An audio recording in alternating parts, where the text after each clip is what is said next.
I'm Louise Langeby. I'm the Deputy Director of GMF Brussels. I'm delighted to welcome you all here to this event today, where we'll have a back-to-back discussion looking at the 2024 US elections and the resilience of the transatlantic relationship at this time of turbulence.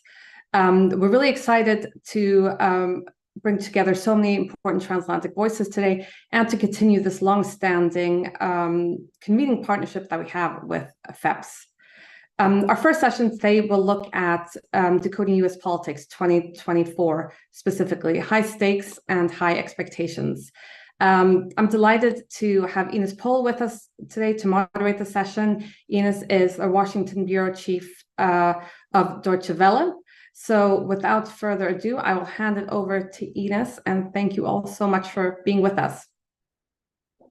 Thank you, Louise, very much, and everyone who is watching us and listening to us. It's indeed very exciting times, and it's wonderful to work with GMF together. I really have a long-standing work relationship with the German Marshall Fund, and it's so enriching. So thank you all. I will do a very brief introduction of our distinct guests this morning and this afternoon. So this is Emily Kane. She's the former executive director of Emily's List. I think that's all what everybody needs to know. Emily, it's fantastic that you're making time for this discussion. Then there is Rachel Dean Wilson. I'm sure everybody knows her. She has been moderating me. So Rachel, payback time. She's the managing director for US politics and politics analysis here at the GMF. And then we have Joe Pounder. He's the CEO of Bulpen, of the Bulpen Strategy Group, an expert in many regards, but also on communication strategy. Joe, and my first question goes to you. I'm a journalist working with an international audience, and I start with a very personal question. How can I explain to the rest of the world what is going on in this country? You have 2 minutes. Wow.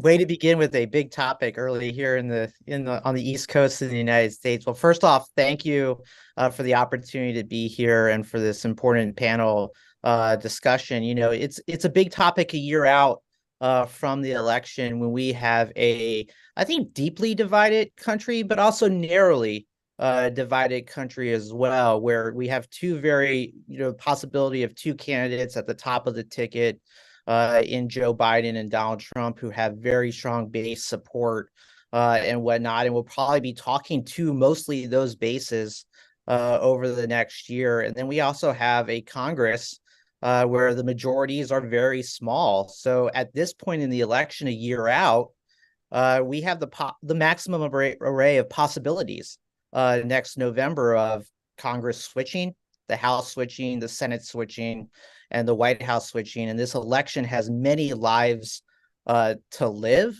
and it's going to be a very active campaign.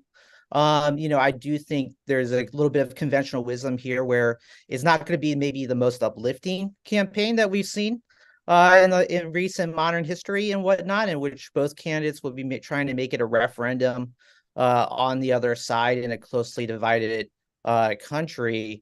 But at the end of the day, I think we have a lot of lives to live in this election, and I think it's going to be a very nuanced election. It's going to be a very surprising election at the end of the day. Thanks for this first statement, Joe. Emily, I would like to go to you as a little bit of as a beginning of this introduction. We have two very old candidates. What does that mean for the younger voting body? Maybe you can talk a little bit about their issues and what to expect when it comes to the voter outcome in that regard. Thank you. And thank you for having me to the German Marshall Fund. I was a Marshall Memorial Fellow in 2007, which seems like a very long time ago, but it's an experience that really has shaped my life and my look at the world. And as I'm very flattered that you're asking me about young voters, as someone who isn't always in that category. But I think when we look at the presidential election, Joe Biden has been focusing on issues that young voters very clearly care about: climate change, gun safety, women's reproductive health care. He has been leading on those issues very upfront and very unapologetically. young voters notoriously don't like to be partisan. They don't like to be labeled as a Democrat or as a Republican. But what they do want, they do care about actual issues. They care about things. They care about more than just student debt, which is another area Joe Biden has taken real action on. He has a record to run on. And I think the point that Joe made about both candidates sort of running against each other, the advantage Joe Biden has is he can run not just against Donald Trump and sort of with a caution of, you don't want that guy back again for all of the reasons. He also has a positive record to run on that I think will bring him strength in the new year. As for age, we all knew how old Joe Biden was when we elected him before. We all knew how old Donald Trump was when he got elected. I think that's one of those things that is going to be thrown around as if it really matters. But what's going to actually matter is how the candidates show up, how they articulate themselves, and the amount of trust they can build among that middle group that's not either of their base, but sort of those swing voters. People call them double haters, people who kind of hate Joe Biden and kind of hate Donald Trump. Those people are really going to decide this election. And I think the good news is, for me, Joe Biden has a record to run on and a story to tell. Emily, I would like to have a follow-up in that regard. I agree with you. He indeed, Joe Biden, really did a lot of things which will be very good, let's put it that way, for the younger generation. We will probably see the outcome over the next 30, 40, 50 years. But it doesn't look like, at least at the moment, that the younger generation really sees it that way. I think polls, it's been kind of on a whiplash polling ride lately. It's like a really terrible roller coaster, and I don't like roller coasters. But this far out from the election, a colleague of mine at Third Way has a really great way of putting it. He said, polls right now are about a referendum on how you feel, not about how you're going to vote. It's too far away. We don't know how people are really going to vote next year. And I think Joe Biden has time to tell that story more effectively in the next year, not just by himself, but through surrogates of all ages across the country, with a quite strong group of governors that are going to be out there saying about the good things happening in their states, whether with infrastructure and climate change, because of the things that the Biden administration has done. And I think we are going to, the challenge for the Biden campaign is to make it not just about not electing Donald Trump, right? And again, they have a story to tell, but it will be a challenge. And it cannot go unstated that really we have a number of spoiler third-party candidates percolating out there, right? We have RFK, we have Cornel West, we have Jill Stein, who spoiled it the last time we got Donald Trump. And we also have this potential of a well-funded, yet to be named no labels party candidate, all of which would be spoilers for Donald Trump, in my opinion. Thank you. Rachel, I'd like to bring you in and then we dig a little deeper in different topics. My question to you as an opening question would be, if Trump would be elected, State Department and the Defense Department probably will made up with MAGA nationalists. We are here at the German Marshall Fund and in kind of an international setting.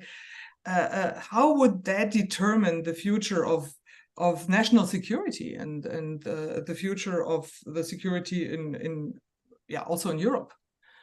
Well, right now, in regard to that, we're hearing a lot of talk. There's obviously been a lot of planning going on, both within the Trump campaign, as to how to avoid what they see as like problems with the last administration, with bringing in more, quote, moderate Republicans, which I don't even believe is the right way to talk about these people who are incredibly conservative, but just not blindly loyal to the MAGA thinking and to Donald Trump. But so there's some planning going on at the Heritage Foundation to figure out, we've seen reporting on it this week, how to kind of vet people ahead of time. And then there's also a project within the Trump campaign. I think it remains to be seen what is done with those projects and how effective they will be. But it's a consequential election. You can't understate or overstate that. But I also don't think we're there yet. We're so focused and ready to get to Donald Trump versus Joe Biden, which is about the most uninspiring matchup we could come to at this state for most Americans. It's kind of the movie the sequel no one asked for here. And so I encourage, I think it would be helpful to have the conversation where we take a step back and look at, okay, we still have a primary election in the Republican side that needs to take place. And that while this kind of self-fulfilling prophecy of Trump's inevitability, I get it, I get the polls. But I did pull this up this morning, which I think is a fun trip down memory lane, taking everyone back to November 2007. It was actually November 16th, 2007, pulled a headline: Clinton sustains huge lead in Democratic nomination race, leads Obama by 27 points in new poll. We all know like the wild ride that happened from there on the Democratic side in the primary. There are a lot of differences between what's happening now and what happened in 2007, 2008. But this narrative of inevitability is something that, you know, the media elites, party elites latched onto at that point, and it did not serve them well. And so I caution us all to at least let these primaries play out. Thank you. I will invite, or would like to invite, our audience to join this conversation. We have like 20 minutes or so when we will be talking with ourselves, and then we will turn to your questions. Please use the chat function from Zoom if you want to address any question or also just a statement. Let's dig a little bit with the Republicans. Joe, I would come to you for that questions. There are, and Rachel just talked about it, there are primaries. I mean, it's not decided yet. There are others who want to challenge Trump. For a long time, it seemed as if the Florida governor, Ron DeSantis, would have a chance. Doesn't very much look like it anymore. And then there is Nikki Haley. She is now, at least from some of my colleagues, seen as the possible winner of that race. Maybe you can talk a little bit about the chances that another person really will be running and not Donald Trump for the Republican Party. Yeah, I think that's a great question. And Rachel's exactly right. Like, I think the conventional wisdom here in DC has been, this is a little bit of a like primary in name only, a Potemkin primary, so to speak, where we're all just on the road to the inevitable of Donald Trump winning this nomination. I think it's important to step back to where do we begin? And we tend to think of these primaries in tiers. You know, tier one, when we started a year out ago, you know, at the beginning of the year, was always Donald Trump if he decided to run again. And then our tier two would have been someone like Governor Ron DeSantis, popular in Florida, had a great session, had a lot of money raised, you know, former Vice President Mike Pence. And then tier three was kind of like everyone else, former Governor Nikki Haley, Senator Tim Scott, and so forth. And what we've seen is just a change in the tiers, so to speak, from the polling. We still have Donald Trump in clearly a front-running position. I do think it's a little bit of his primary to lose at this point. But in tier two, we have Governor DeSantis still, who has the money to be in second at this point, but has underperformed, which I think most people recognize to date and so forth. And now in tier two, we have former Governor Nikki Haley, who has performed really well at the debates, is now investing in the early states in Iowa and New Hampshire. She's in second in most of the state polls at this point, seems to be the momentum candidate. And previously in Republican primaries, we've seen that momentum candidate kind of come and go. There was a point where Newt Gingrich looked like he was going to win the primary in 2012, but then he's gone by the next debate performance. That clearly hasn't happened with Nikki. And I do think there's still some lives to live in this Republican primary. Remember, Iowa is not until January 15th next year, and then we have New Hampshire afterwards. You know, Governor DeSantis has made a considerable investment in Iowa and on the ground there. The team around him is the same team that helped Ted Cruz win that in 2016. You know, so he has made the investment. He is putting all of it on Iowa. So it remains to be seen about that. And then Nikki is gaining momentum. But I think what is also true is most of those campaigns entered into this race thinking that Donald Trump was probably capped around 30 to 33% of the Republican electorate. And what we have found is with every indictment, every trial, and so to speak, that number has only risen And I think that has surprised a lot of the other candidates, where now you're looking at these state polls and you're seeing him at 40 to over 50%. And I do think something that's underappreciated, especially I think very important for an international audience, is remember the Republican primary is a race for the majority of the delegates voting at the convention next summer. Whoever gets the most delegates wins the nomination at the end of the day. And all of these states and the territories that vote have different rules for how they award those delegates. And those rules are determined not by a central party, but by the state parties. And what we've seen over the last year is the Trump campaign is actually running probably a better campaign than they did in 16 and 20. And what they have done over the last 6 or 7 months is systematically change some of those rules for awarding delegates. So, for example, in a state like California, which while not a Republican state, still has a large number of Republican delegates at the end of the day to award to the convention, it has gone from a proportional system by congressional district, which would help all the candidates like Nikki, Ron DeSantis, and so forth, to now if a candidate gets above 50%, they win all the delegates. It's a huge haul for them. And that's because the Trump campaign moved to change those rules earlier this year. And Donald Trump, by all polls in California, is above 50% right now. So, this could be drawn out, but could it also be very quick because of the way the delegates are awarded? I do think it's important for Governor DeSantis and for Nikki Haley to have strong finishes in Iowa. I did do the Rubio presidential campaign in 2016, and we were mired in single digits, to Rachel's point, at this point in Iowa. And then we got into a third with the strong double digits. So Iowa does change in the last 2 to 3 weeks. So we all need to be very tuned in to what might happen. Yeah, thank you for this little math. It's so complicated in the United States, and it's nearly impossible to explain it, not only, I think, to an international audience, but also to non-experts, how the Electoral College and how all this works. So thanks for that background. I would like to stick a little bit with the Republican Party. I find it interesting that when it comes to the Senate on the GOP side, on the one hand, they do support Donald Trump, but when it comes to foreign policy matters like Ukraine or the support of Israel, they rather kind of align with Biden. What does this tell us about this Republican Party? Rachel or Emily, who wants to jump in here? Emily first.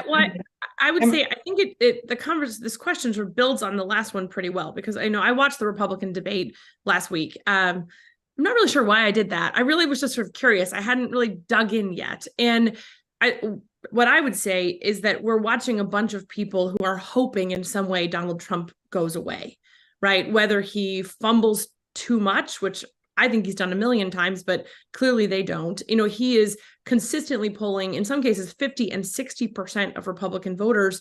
And it feels almost like a farce watching sort of something theatrical when we watch these other candidates try to make a name for themselves. But when we think about what's happening there, and then we look at the Congress, right? And I think it's the Senate, but also the House. What you have right now is a democratically controlled White House. You have a democratically controlled Senate, though it is very tight, and it is independents that really make up the top end of the Democratic majority. And you have a House that sort of isn't really controlled by anybody, right? Technically, the Republicans have the math. Yesterday, they passed a continuing resolution to keep the government open, which is another thing we do in America, almost shut the government down every few months. And we have a situation where more Democrats than Republicans actually voted to do that. They're the reason that the bill passed. So we have a situation where Democrats are in the White House and the Senate, and in the House, you have the Democrats leading from the minority, where normally it's the majority party working to get things done. And in this case, it's the majority party working to tear it apart. And so when you have this challenge in the Senate of the Senate, who used to be sort of the problem body, right, where things would get stuck there. Now you have a bunch of senators sitting around being like, can we just do something? Like, can they send us something we can actually pass?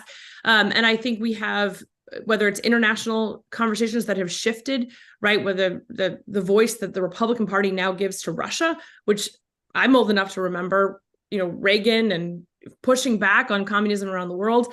And you have this sort of strange alliances coming up everywhere. I think it only adds to the roller coaster that we're headed into in 2024. Rachel, explain me,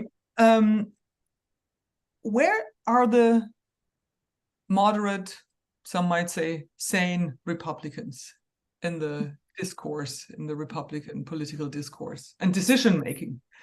Yeah, so this also builds on your last question, which I think it's really important to note that two-party system means that if you only have two parties, there is going to be a wide range of opinions on a variety of issues. Sure, most Republicans are going to say that pro business policies.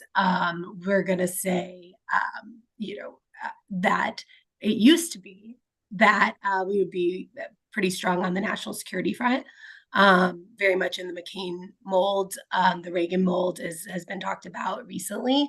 But I think but there's always been room for, you look at Rand Paul, who's been around for a long time, like he never fell into the McCain mold of national security. And so what you're seeing is truly the full spectrum. Now, there used to be more agreement on the national security space, but we're debating about this. We're either going MAGA Republican, isolationist kind of populist policies that are America first, or the party is going to go with a more traditional peace through strength kind of direction. And so those views can live within the party, but at some point we will have a nominee and they will have a policy. That does not mean every lawmaker that considers themselves a Republican will be in lockstep with that policy. But it does mean that's the general direction of the party. So that conversation is being had now. What you see on the Hill is that the Senate senators are elected every 6 years. And so there isn't the turnover that you see on the House side with elections every 2 years. And so it is the more deliberative body. And so you see those senators and those senators are a little more insulated from kind of the whims of movements on these issues. So I do think that's important to know. Joe, any thoughts on that? I saw your head moving. Yeah, I think we're actually at a very unique time in the way of leadership in Congress on both the Senate and the House side. They have lost a lot of leverage in regards to the fact that their majorities are just so small. And at this point, when you see a president's approval rating down and mired in the 30s, it's generally considered to be a weaker White House at the end of the day. And when you have that equation at a time of great national security crisis in the world, those two don't really align all too well, when the fact is, like, you have a lot of domestic politics now getting intertwined with foreign aid to Israel, aid to Ukraine, and so forth, and the ability of one senator or 5 congressmen to change the direction of that conversation. At the same time, I think both parties are dealing with their own foreign policy issues, Ukraine to Republicans, Israel to Democrats. At the same time, both parties, unlike what we've seen in the last 20 years in the United States, are dealing with real strains of populism that are creating different centers for the party and changing what would normally be a very foreign policy consensus country: defeat the Russians, support Ukraine, and so forth, now mired in, well, we also have to do border security and so forth, and we need to link that and whatnot. That's why I think, an outcome for foreign policy that might be very good ultimately out of this election is, no matter who takes the House or Senate, having larger majorities to be able to leverage and actually get things done and build that consensus. But we have this unique ability where our Congress deeply divided at a time of where we're seeing national security crisis like we haven't seen probably since 9/11.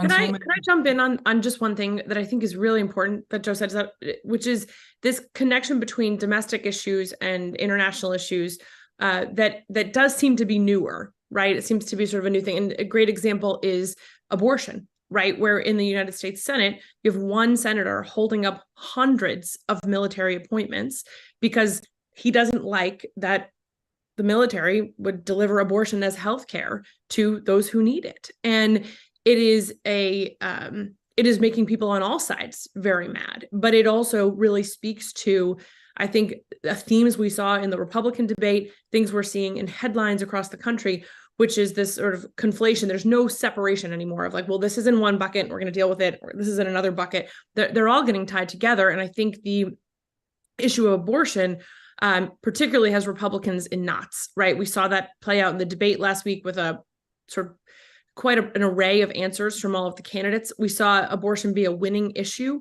in elections in Virginia and in Ohio and in Kentucky just last week, just a week ago. And I think going into the next year, that's going to continue to happen. This sort of mix up, right, of things that used to live in different areas. And I think abortion is going to be front and center on that. And I think it will be a winning issue for Democrats. Looks like it, right? We have another 5 minutes or so for us here, and then we open up for the questions from our audience. We already got some great questions. You can use the Zoom chat function to put in your questions. My last question will be, we already kind of scratched that possibility of a third candidate, of a no labels candidate. We talked about Jill Stein. I would like you guys to tell me how serious Joe Manchin might be for the Democrats. The West Virginia senator whose term is running out, will he be running? What kind of game changer might this be? Anybody wants to answer this question before we move on to our Rachel? Go ahead. I can jump in. I'm seeing hesitation on the other side, so I'm happy to jump in. He didn't say no, so I'm going to let that outright. So I'm going to let that speak for itself. Who knows? But you know, I do think if there was someone of that caliber, that's a real game changer from kind of the efforts we saw previously with like Mindy Finn and Evan. Thank you. Yes, McMullen, of course. How could I forget? You know, these were basically never had run for national public office. So I do think that would change the equation. But I can't speak to the seriousness or Manchin's thoughts on this. Emily? I work on this, and I think, as I said earlier, all of these third-party candidates are, to me, spoilers for Donald Trump, right? You can take them one at a time and say, who do they pull from more or less? But what we know is that Donald Trump's floor and ceiling is not that different, right? His voters are going to vote for him. And as you heard Joe mention earlier, Biden has a pretty strong base too. And it's that sort of window of people who are grumpy about both sides that decided last time when it was a straight up, Trump-Biden race. They chose Biden. I think they would again. When we think about Joe Manchin, I mean, No Labels has more than telegraphed very clearly in recent weeks that they intend to put a Republican on the top of the ticket because they believe that is how they have a better chance of spoiling the election. They are making plans for what is called the contingent election. And for our international audience, that is something that is worth Googling, but probably basically throws the election to the U.S. House, and every state delegation gets one vote. The Republicans, under every scenario, will still control the number of state delegations. So essentially throwing the U.S. presidential election to the U.S. House for Republicans to decide, or an alliance of some kind. That to me is terrifying. But with No Labels saying that we put a Republican at the top of the ticket, I have a very hard time imagining Joe Manchin being anybody's number two. Right. He has served admirably from West Virginia. I was sorry to hear that he would not run again. He has been a strong voice on so many issues. He says he's touring the country to see what people need to try to rebuild the middle. I think he's genuine about wanting to rebuild the middle, and I think he would find a lot of people who want to do that with him, but I do not think he will find support, and he certainly is smart enough to look at all of the scenarios and know there's no path to winning on a third-party ticket. There's no record of it in recent history, and there's nothing extraordinary about this moment that makes it one that seems like a third party could actually win. Thank you. There's a threat of a third. There's a threat of a possible third candidate or no label candidate, which might weaken the Democrats, which might weaken Joe Biden. But there's also the fight within the Democratic Party or the Democrats themselves. And I will bring in the question here from Flavio Brunoli, if I pronounce it right. What's your opinion on the dissent inside the Biden administration on the president's strategy on the Middle East? Healthy democratic debate or worrying fragmentation in the Democratic front? I think that's a very important issue. We see that many Arab Americans are turning their back on Joe Biden. We actually did a report out in Dearborn, Michigan, about that topic, and they said they rather would have Donald Trump in office than voting for Joe Biden, because he's not taking enough care of, and I quote this here, the human rights violations in Gaza. So that definitely could be a problem for President Biden. Joe, what do you say to that? Yeah, well, I'm no expert on internal Democratic politics on that side, but I do think from an overall standpoint, what is, I think, keeping me up at night if I'm the White House political director is the strength of the coalition of voters around Joe Biden. You know, we've seen within the polling data to date that there is a weakening within the Biden coalition among Hispanic voters, Black voters, young voters, across the board, a lack of, enthusiasm at this point. There's a while for it to come back and whatnot. And I do think what this debate is having, the effect it's having on the Democratic Party, is to continue to fracture that coalition, especially among, I would say it's probably more young voters than maybe Arab American voters at the end of the day. But if I was the White House, the effect that this is having from a political standpoint is probably worrisome in the way of the coalition that will show up next November. So it's something to manage. That being said, I think from just a foreign policy standpoint, Israel is a consensus point, very much so within the Republican Party at the end of the day. So I still think we have that context. As we were noting earlier, you saw all the House and Senate leadership at the rally for Israel yesterday, which was a really great moment to see just from a foreign policy, consensus. The country is united and whatnot. So that was great to see, as opposed to the images we've seen across the country for the past couple of weeks and whatnot. So I do think that's an overall still consensus position. But if I'm the White House, I am watching very closely the impact that this is debate and other voices within the Democratic Party, from a Tlaib to an Omar, are having from that position. And it does give, I think, Republicans leverage going forward throughout the rest of the campaign. Thank you. Dirk Wouters, he's the chairman of the America-Europe Fund in Leuven in Belgium. He asks, what can still be done before the election on both sides to strengthen and solidify the transatlantic relationship? Rachel, I would like to pass this question to you. It's a great question. It's a great question. And unfortunately, when we get into U.S. politics, sometimes foreign policy and our alliances in particular kind of go out the window, and we're really focusing on domestic politics. Given Ukraine, the conflict in Ukraine and the Israel-Hamas conflict, that will not be the case this go around, but it does depend. We're in this moment right now where it's very front and center, but these things have a way of fading as we get closer to election, and it normalizes, becomes the new normal. And so on the foreign policy and international stage, it really matters timing of these conflicts and timing of developments in these conflicts, how much of an impact they have on the actual outcome. How to bolster transatlantic relations now.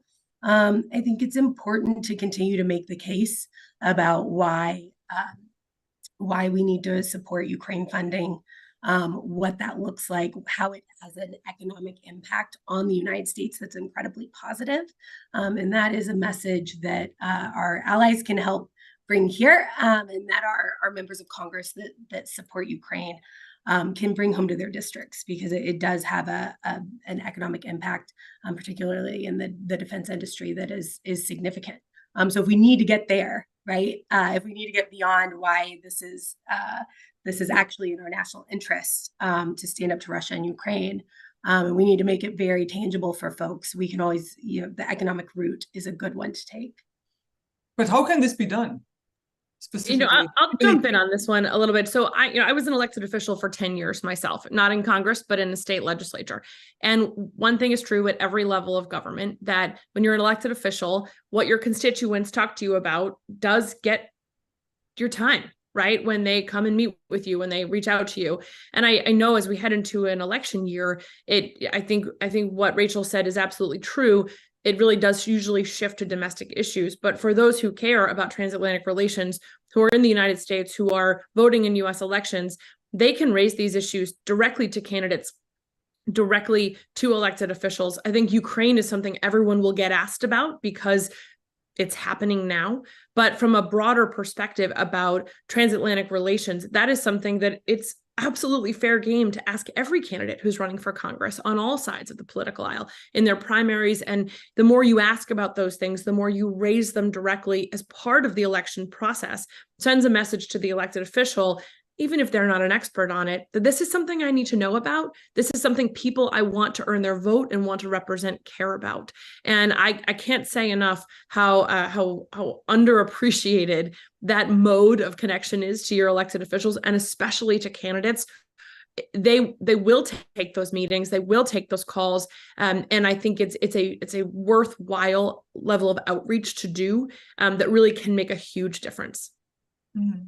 Can I just build off of that? The outreach, I think, is really important. A couple of weeks ago, I think when the UN was up in New York, some of the think tanks here in town had discussions and brought in Eastern European ambassadors and officials and whatnot to talk about how important Ukraine was at the end of the day. And you listen to their stories and the perspectives from that region, and they are powerful and they are really strong about what is happening and whatnot. But you realize the audience that they were talking to was all foreign policy people, all DC people and whatnot. So I think from a strategic standpoint, as you look as an international community and a transatlantic community, it's how do you get those stories and messages out to a broader perspective and a broader function?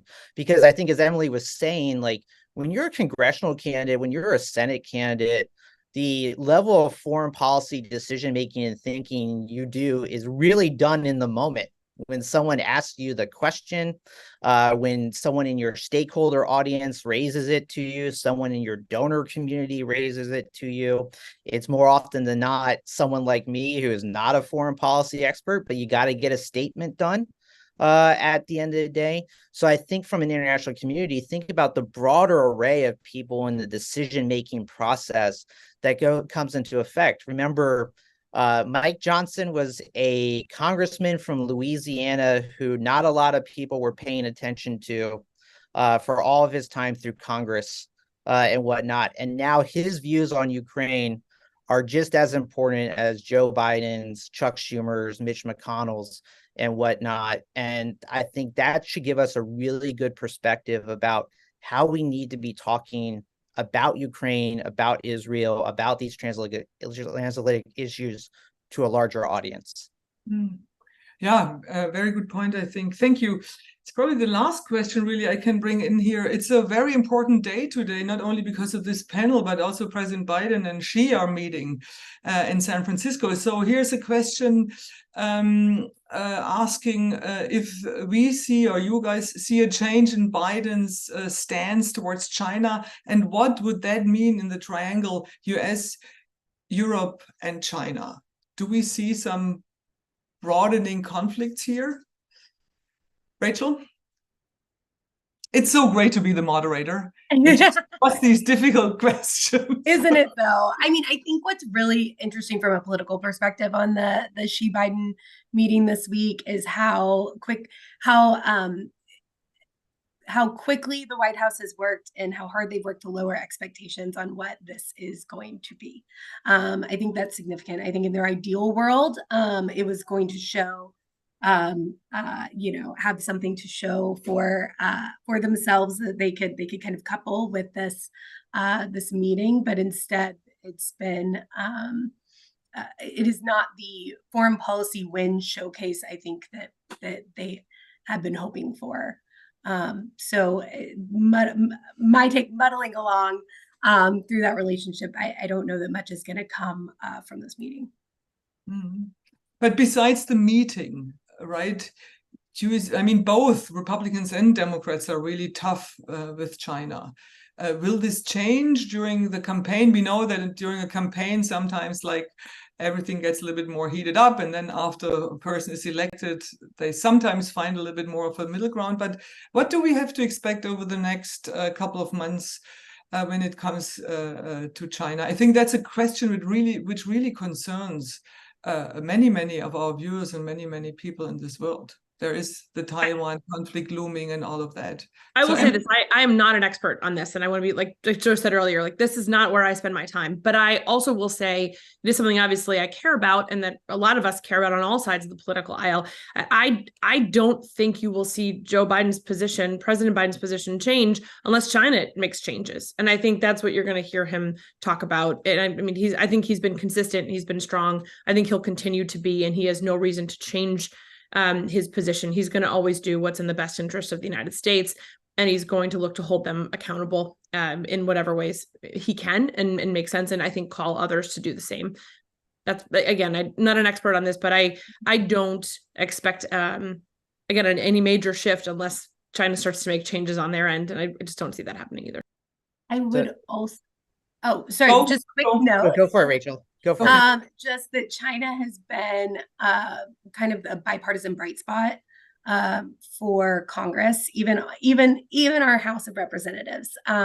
The China Select Committee has been by Mike Gallagher is heading that up, and has been a real display of what bipartisanship around an issue can look like, as in the spirit and as of holding up some of those bright spots. But Joe, go ahead.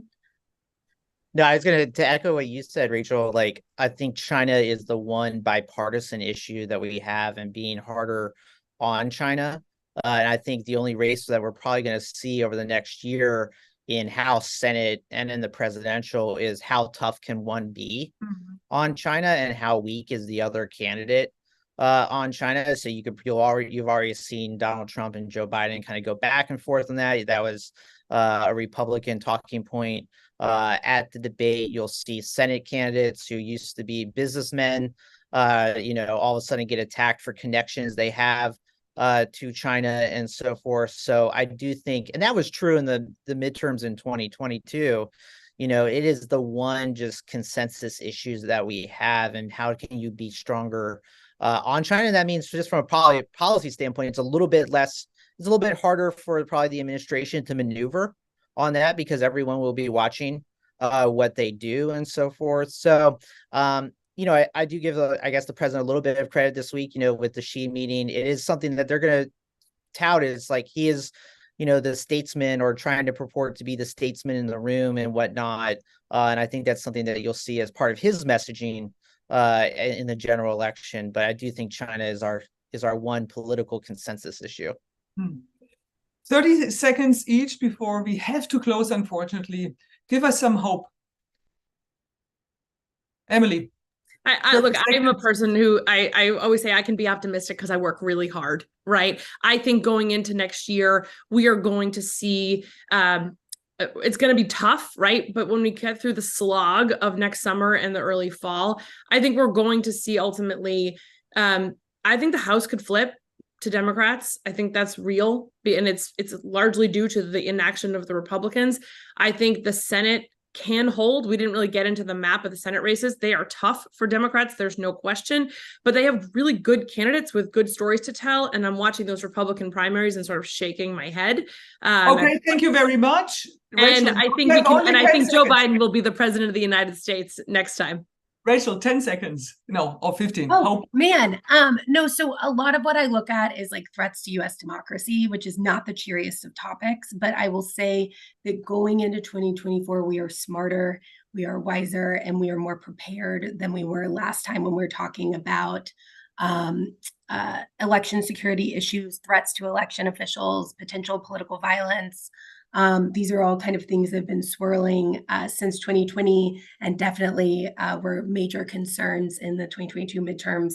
Thank you very much, Joe. I think we got your point. Yeah. Better prepared, like more aware really of what could happen and what happened. Joe. I guess to the point about democracy, this may be the election that nobody wants with the two candidates that nobody wants, but it's the election that we got.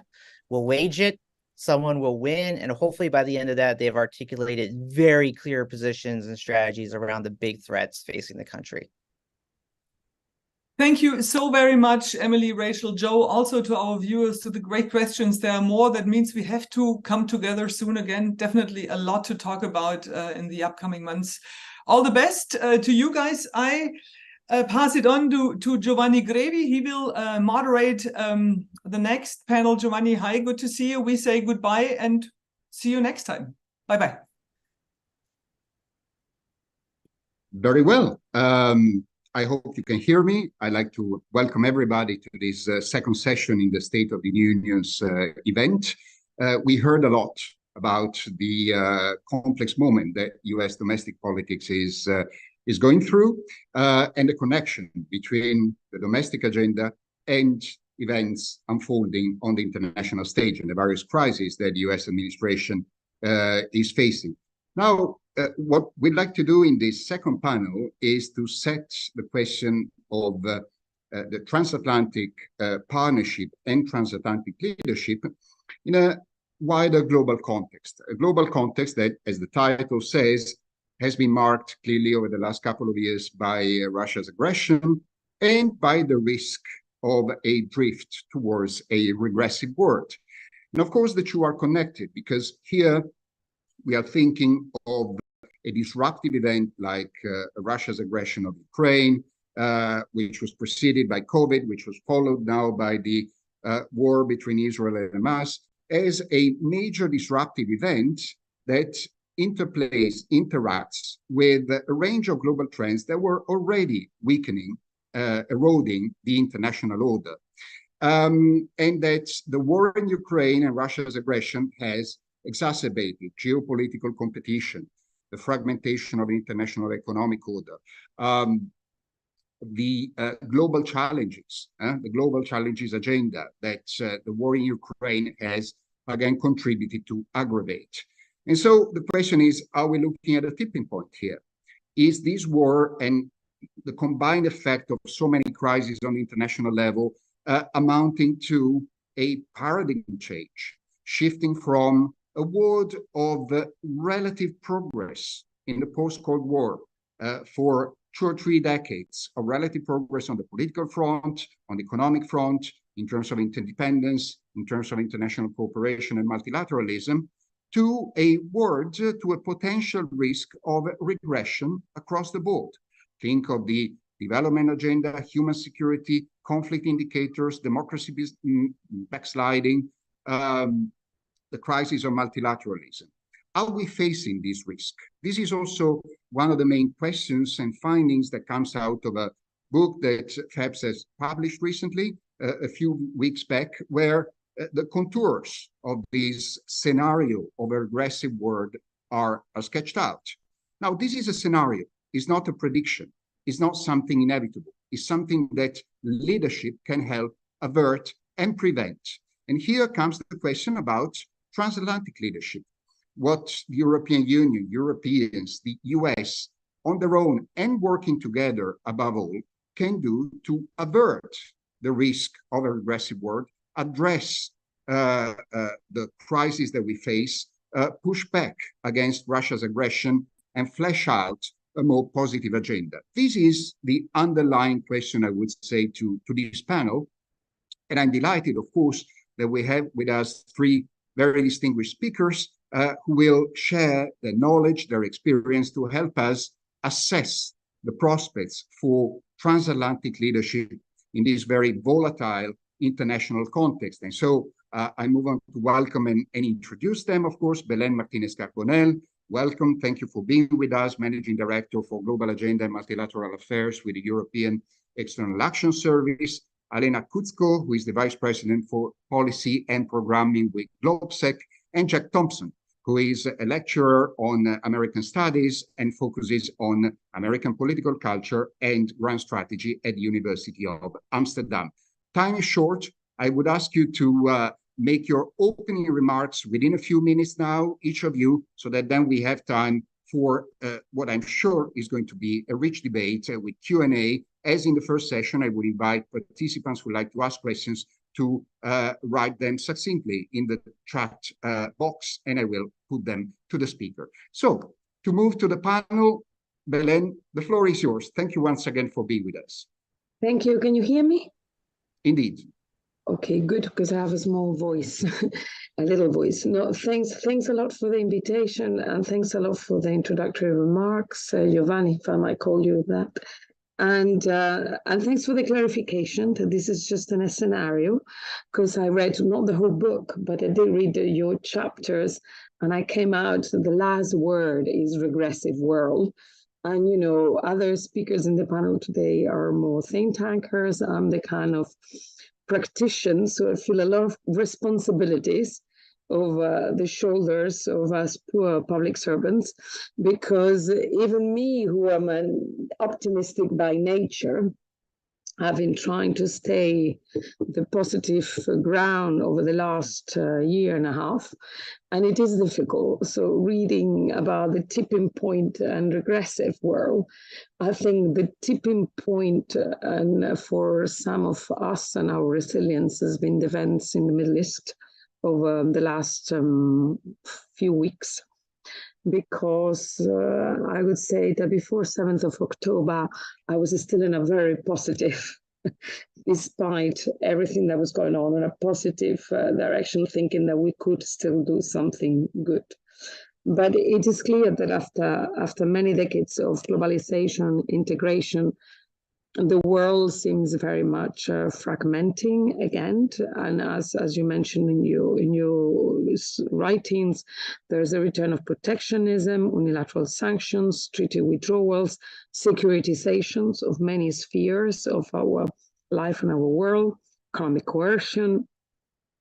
So the events since the Russian aggression on Ukraine have shattered a lot of assumptions about what was peace, how the charter, the UN Charter, was being respected or not, and therefore has called into question the capacity of the multilateral system to respond, and the capacity and the value of the multilateral system itself to respond to global crisis or to be of value for anything.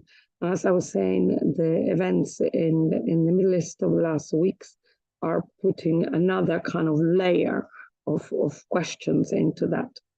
But going back to when this panel was set up, I think the Russian aggression on Ukraine was a big trigger for all of us, and the EU responded with the three-pillar approach: support Ukraine, isolating Russia and multilateral sphere, not because of Russia, but because we think it's not a positive force in the multilateral sphere, and responding to the global impact. And it's that third layer, the response to the global impact, where we had been doing a lot of effort together with the G7 in particular. I mean, it's the EU 27, but then the G7 and the so-called like-minded, working a lot with the so-called global south, the rest of the world, middle ground, whatever you want to call it, but all those countries that have really come to us and say, we're not interested in taking sides.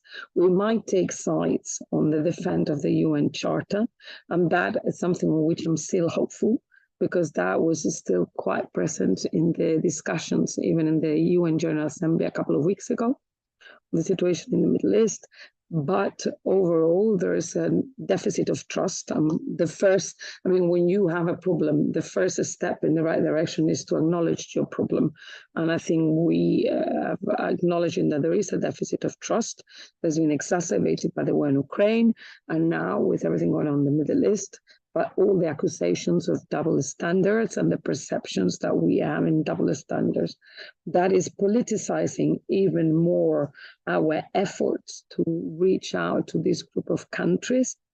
And as a result, I mean, a lesson that we're taking is that we need to listen more, we need to talk more and have more dialogue. And then when it comes to the multilateral system, we gotta make sure that it's fit for purpose. So we, us, the G7 and others, did a lot of work at the last UN General Assembly week. It was a culmination of efforts of months, putting in efforts on fixing the international financial architecture, fixing the funding for climate, and delivering greater representation for the South with African Union in the G20, delivering of the SDGs. So we have made a lot. I mean, and that you can read it in the Hiroshima Summit communique, in the accession of the African Union to the G20. So we had come, I think, to September with good deeds. But, you know, what is ahead of us is quite challenging. I think I'll leave it there as opening lines. Yep. Well, thank you very much. And indeed, very useful, because you clearly described how this international context is very volatile, very challenging, and how action and leadership has to be deployed, indeed, at a transatlantic level, but also in larger formats, in the G7, in enhancing dialogue with other regions and part of the world, in building a narrative that can help us overcome the challenges that we're facing. How are we doing, Elena? I turn to you in mobilizing thinking and action to counter Russia's aggression and to deal with these broader risks and trends that we see unfolding. Yeah, thank you so much. And I will start by saying that sadly, it seems that what matters in the current world, including for partners who try to establish some kind of the new order or maintain certain rules, is the hard power. And that is probably one of the most uncomfortable transformations that Europe is going through, is the realization that we need to do much better on security. We still try to live in this mindset when we think that security or being a provider of security is an option for us, which we decide to have or not to have. But sadly, it's not an option anymore. And it's a precondition for Europe being able to be both more influential in the world, but also defend the European space against the aggression that we are currently experiencing. So I'll briefly outline where we are on trying to make sure that we actually have means to achieve our goals and what else we can do for that. The first point, and that's the typical criticism of the European Union and the feature of the design of the European Union, is that we are a very slow bureaucracy. And the world is going ahead way too fast than our democracies can digest and than our bureaucracies can digest. So the first point that Europeans would have to find a way forward with is to find a way how to make decisions faster and implement them faster. We're not hopeless. We could see, for example, with the implementation of the European Peace Facility or with certain decisions to provide weapons for Ukraine, that we can do it. The question now is how to systematize this decision-making and maybe expand it also to a broader set of policies and instruments to move the European security agenda forward. The second point is, of course, the investments into defense and security.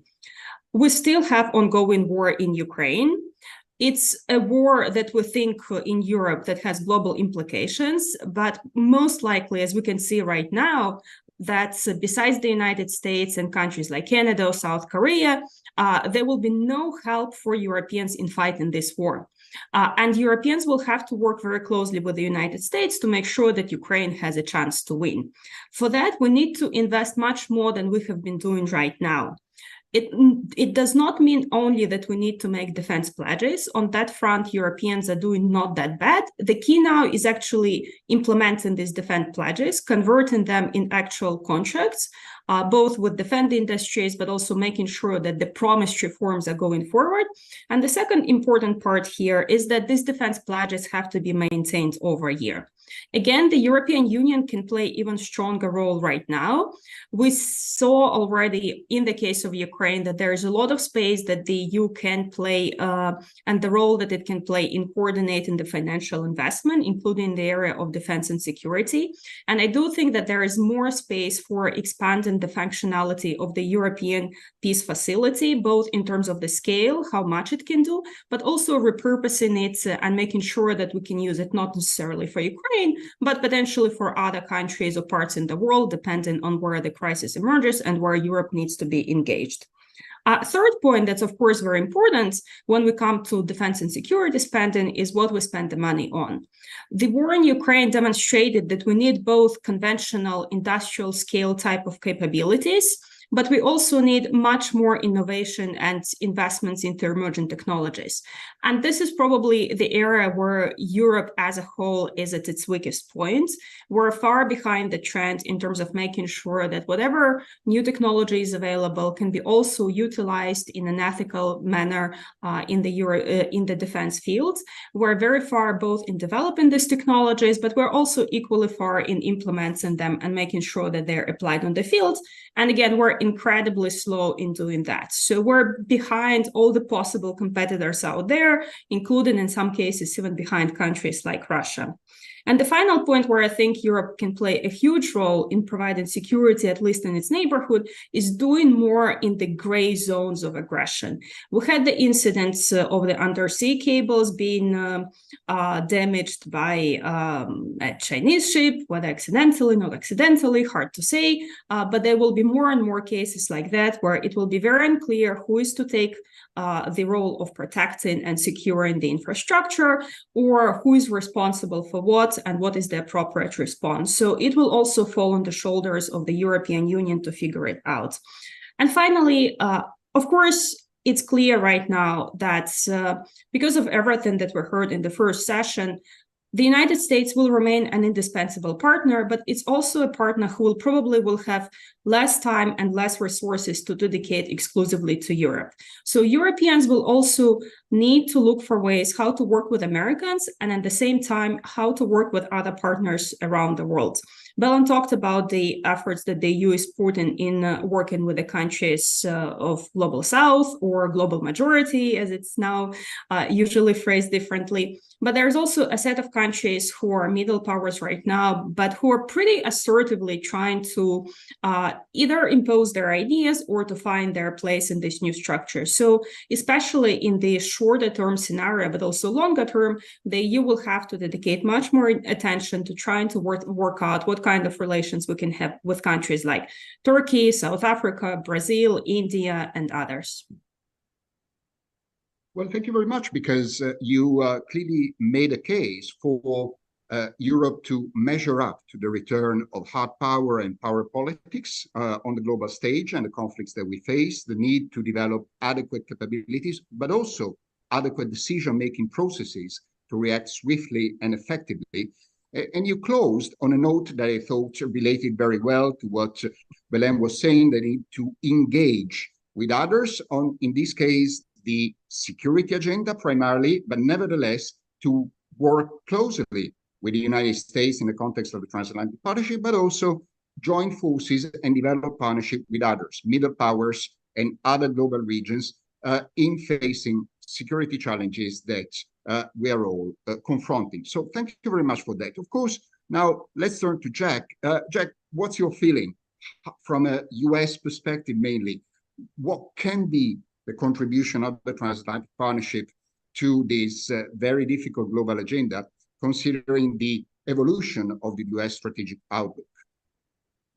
Thanks, Giovanni, and thanks also to FEP and GMF for inviting me to speak today. So what I'll try to do is to provide some conceptual and historical background to much of what was said in the first panel, which focused mainly on the US, and also maybe to complement a little bit more from the US side on what the astute remarks from Belen and Elena. So a lot of commentators are increasingly kind of highlighting the 2024 US presidential election as a potential inflection point. Kind of the growing concern about the willingness of Republicans in Congress, especially in the House, just but a bit more broadly in the Republican Party. And maybe this possibility that Europe will have to bear most of or even all of the burden of helping Ukraine after the 2024 election. And these are all valid concerns. This is a real danger that needs to be worried about. But the reasons for this they're complicated, they're poorly understood, and they're deeply rooted in U.S. history and U.S. strategic culture. So briefly, really ever since the U.S. Began fighting the British Empire for independence in 1776, there has been a tendency among many Americans to view Europe as a negative external other. In other words, Americans believe that by virtue of their allegedly superior political institutions and social values, the United States was different from and better than Europe and needed to remain apart from Europe, didn't want to be tainted by involvement of Europe. And this version of what you might call anti-Europeanism, this is the key reason that the U.S. foreign policy, U.S. grand strategy until the early 20th century was nationalist, it was unilateralist, and had as one of its key strategic goals avoiding entanglement in European alliances and in European military problems. It was really during World War II and during the early Cold War that the U.S. kind of was able to suppress this more nationalist, unilateralist, grand strategic tradition. It didn't disappear; it was just suppressed. And the U.S. was able to help form NATO and to take part to actually join European security architecture over the long run. But for a variety of reasons, the end of the Cold War, the downsides of globalization, the emergence of a truly multipolar global order, the Republican Party is reconnecting with this earlier version of anti-Europeanism. And this goes far beyond kind of calls to cut back or end funding for Ukraine, or calls for European countries to all spend 2% of GDP on defense as in terms of their contribution to NATO. It means a tendency to focus much more on China, which is echoes of the 1950s and kind of the Asia First strategy, which was very popular in the Republican Party at that point. It entails a deep distrust and disdain for European institutions and values. And so in terms of consequences for Europe, and just to kind of wrap up, consequences for Europe of this re-embrace of anti-Europeanism on the US right. It means real skepticism, especially in the grassroots of the Republican Party, about the value of NATO. And I think we know from pretty extensive reporting that if he's elected next year, Donald Trump will try to sabotage NATO. He may not be able to formally pull the US out, but he will do everything in his power to sabotage US participation in NATO. This kind of reemergence of anti-Europeanism on the US right means hostility to multilateralism really in all forms, whether it's the UN, whether it's the WTO, whether it's multilateral climate efforts. All of these things are in danger because of this reemergence of anti-Europeanism. And then finally, this is an aspect that really doesn't get enough attention.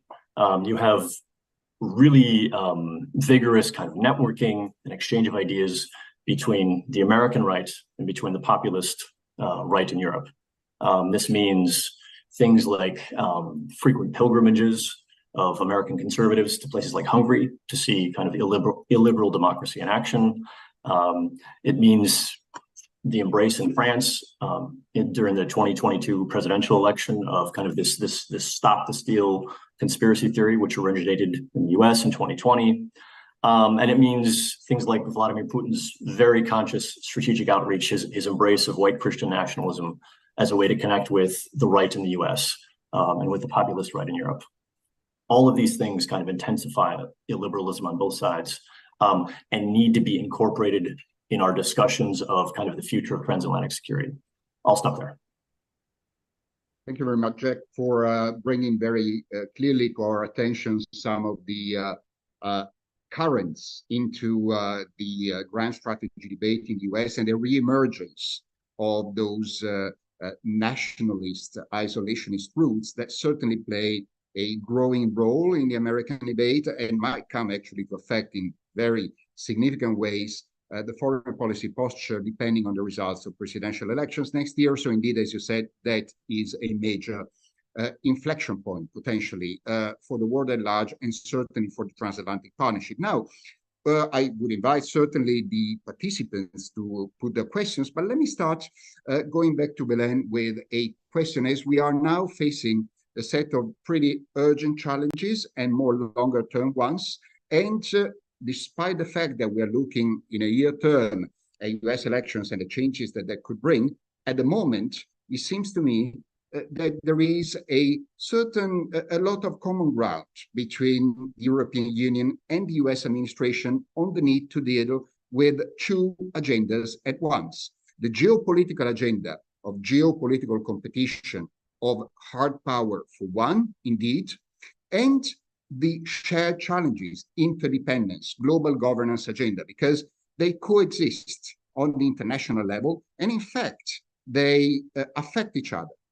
In that geopolitical competition detracts attention and resources from cooperation in addressing shared challenges, and not addressing shared challenges makes the international system more fragile and more exposed to the impact of geopolitical competition. So in this context, you having, of course, a very privileged viewpoint on the global and multilateral agenda of the European Union, what would you think are central issues for transatlantic dialogue and cooperation potentially on this larger global agenda, multilateral field in the short term, and potentially, depending on what will happen also next year, over the longer term?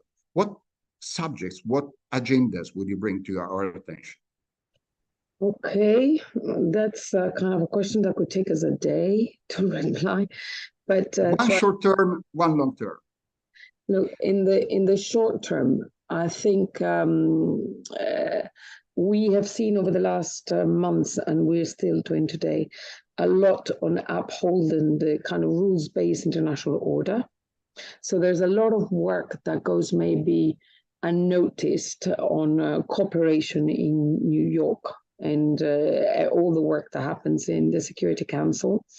There is a lot of work that goes on in Geneva, things like the pandemic treaty. I mean, the kind of broader governance issues, even coordination on election of candidates, on positions on human rights statements, on all the issues in the global agenda, whether it's democracy, human rights, rules-based. There's a lot going on that maybe is not so obvious, but we coordinate and we speak the same language, and has never felt so comfortable. And that's in the short term, very useful. Also in the medium long term, I think the changes that have happened in the World Bank, and they're happening in the World Bank, those will supersede the change of administration, because, and we actually have the president of the World Bank coming next week to address the EU from the ministers of development, and that vision of the change of the World Bank and what it means for setting certain goals in the way we want to finance climate transition, we want to help third countries, that is something that is going to stay. Because regardless who comes in the US, you're not going to take that away. And then there are agendas that are very important, like artificial intelligence, if I think of one, and where you might have seen there was the summit in London last week called by Sunak, where the EU was there, the US was there, and China was there. And there are issues of importance for the global governance, where I think we're all realizing the risks that they bring, or the opportunities that they bring. And again, there, if we set the right course, and there will be momentum in the coming months, we might set the ground for long-term kind of cooperation, regardless who comes.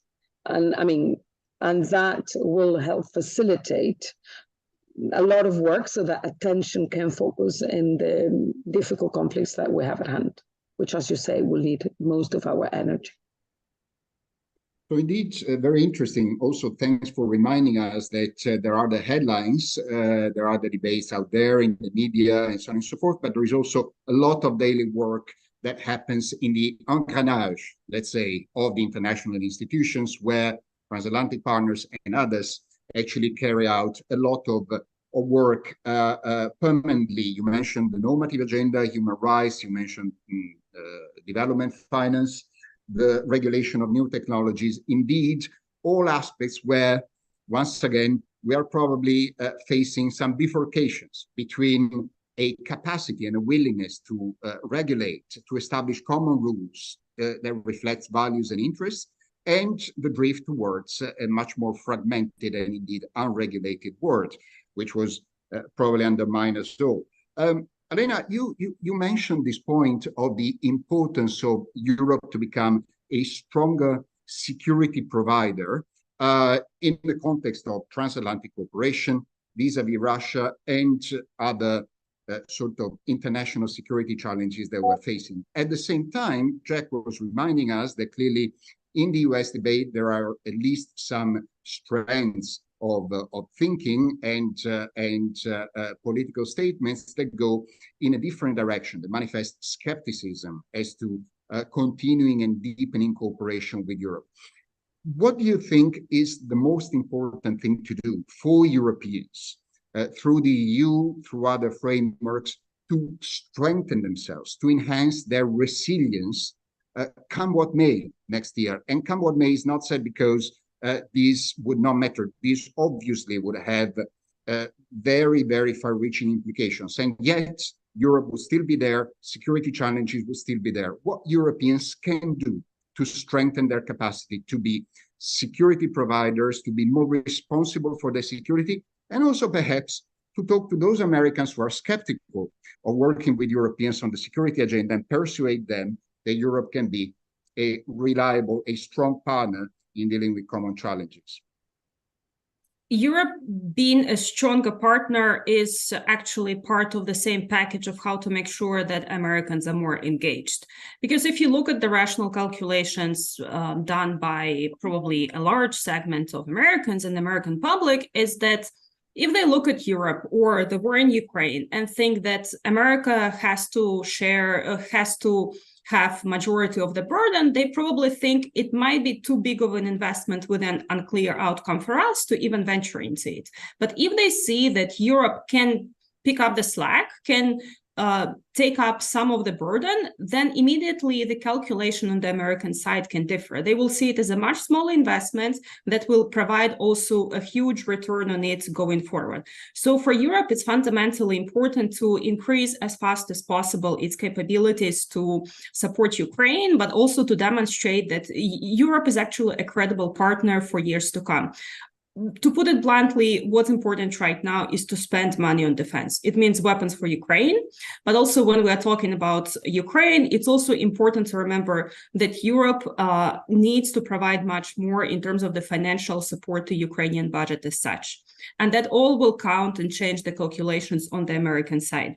But also there was a point mentioned at the first panel that for Europeans, it's important to not only talk to people who are doing foreign policy and security in the US, but try to convey similar messages to of course, broader public, but also to make sure that we convert this message of security economic consideration. We're trying to reach to the people who are, for whom security and defense is not their daily bread and butter, but who are dealing with other issues as well.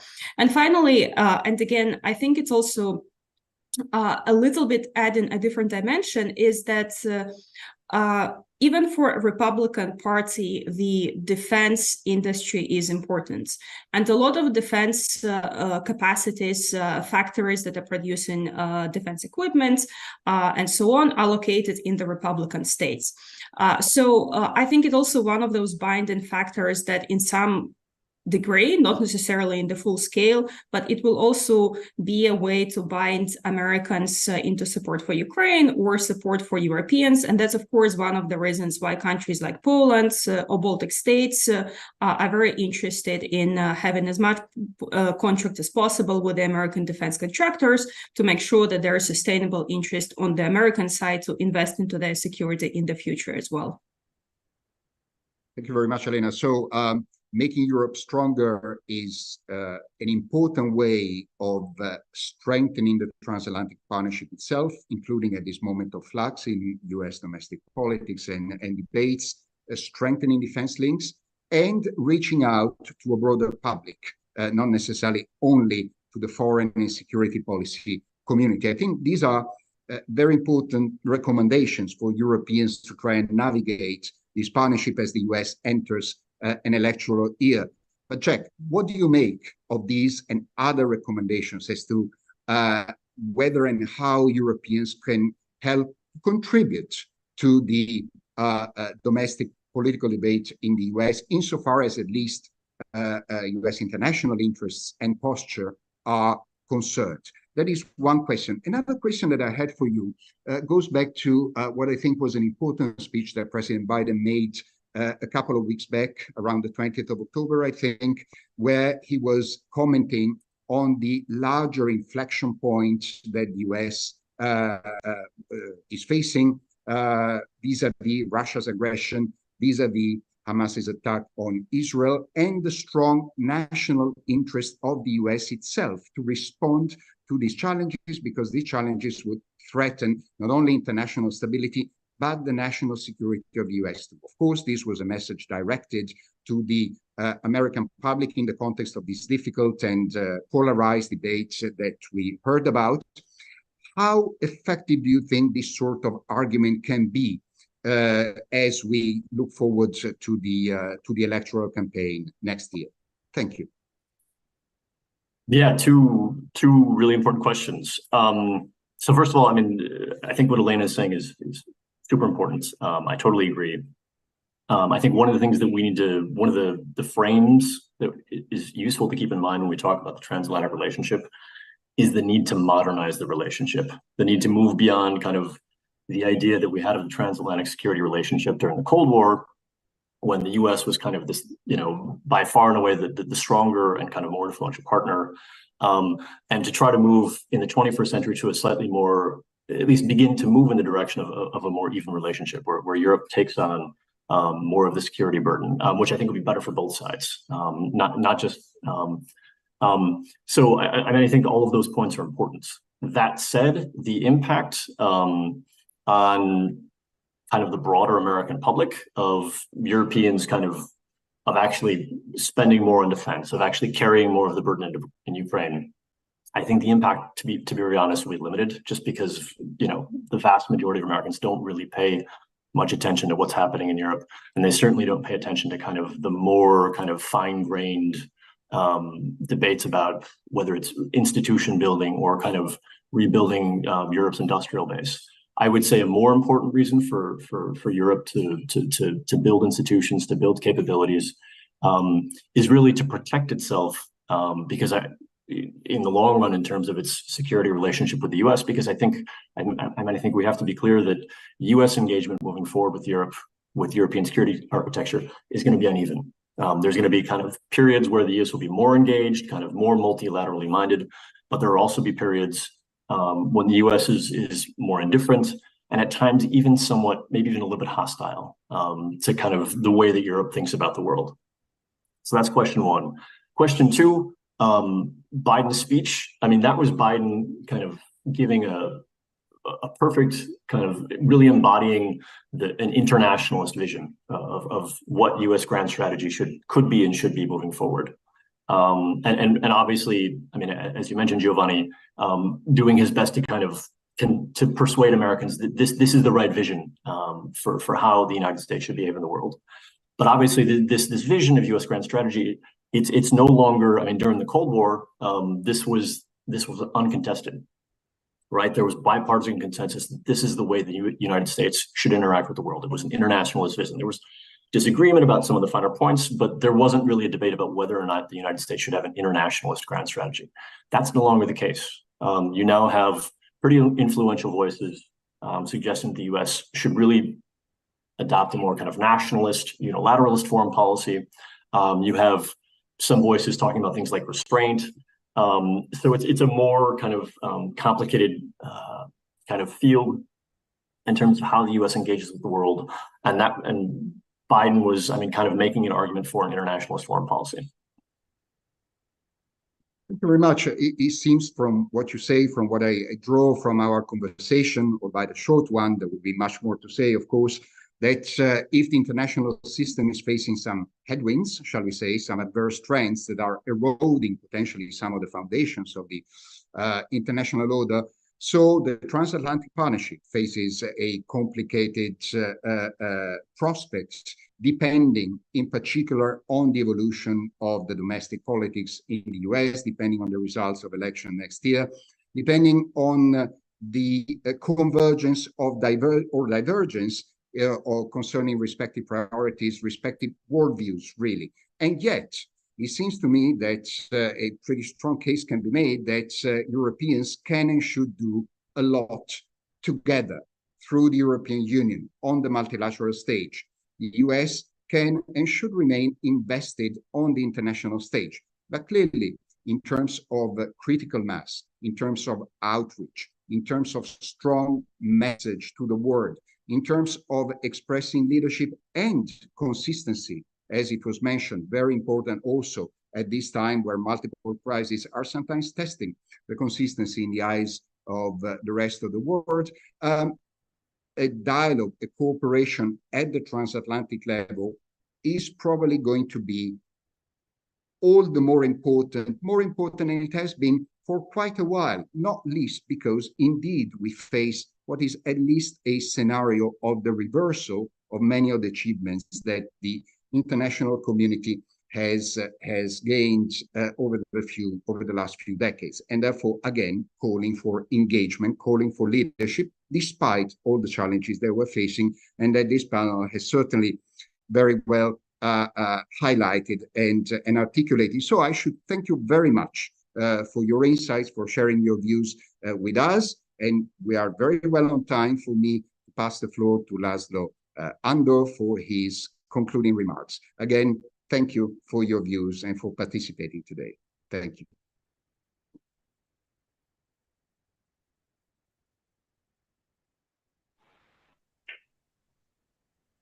Thank you very much, Giovanni. And I would like to thank everyone else, panelists, but also the audience who participated in this meeting today. I think it proved that FEPS, together with the German Marshall Fund, needs to continue this regular exchange. Some of the friends who joined only today may not know that this is a regular project.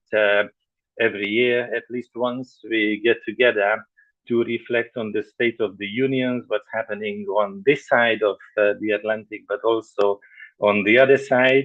And choosing November is, of course, aligned on the electoral calendar in the United States. And I'm sure next year it's going to be extremely interesting as well. But now, because of a constantly evolving relationship on the two sides of the Atlantic, this is definitely a very important period to continue this analysis. And it might be just a coincidence, but maybe not, that today's discussion coincided with the publication of a new survey by a European Council on Foreign Relations, which basically put forward a not very encouraging picture, because it shows that a lot of Europeans actually believe that in the next decade, the European Union may fall apart. And also a significant portion of the Europeans believe that in the next decade, the United States may stop being a democracy. So it reflects a deep anxiety of Europeans, but probably this is not only a concern of Europeans, but there might be broader concerns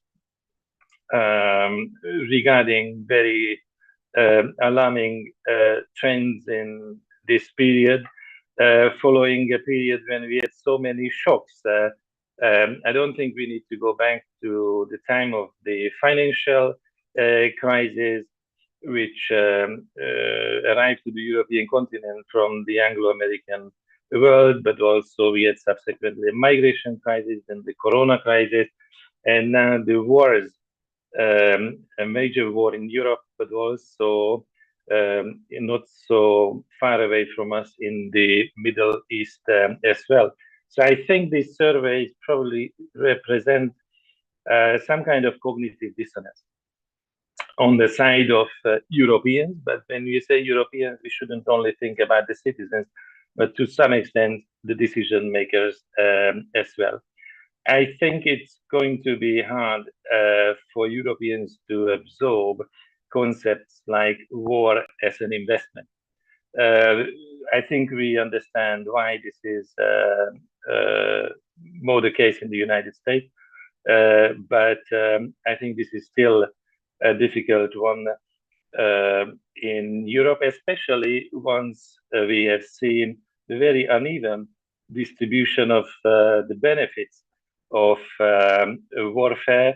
And make no mistake, I think it's quite clear that the profits of the current war are indeed concentrating on the US side, and the costs are concentrating on the European side, not least because European countries are facing the humanitarian consequences of the war, just like in the case of previous ones like Iraq, Afghanistan, and Libya.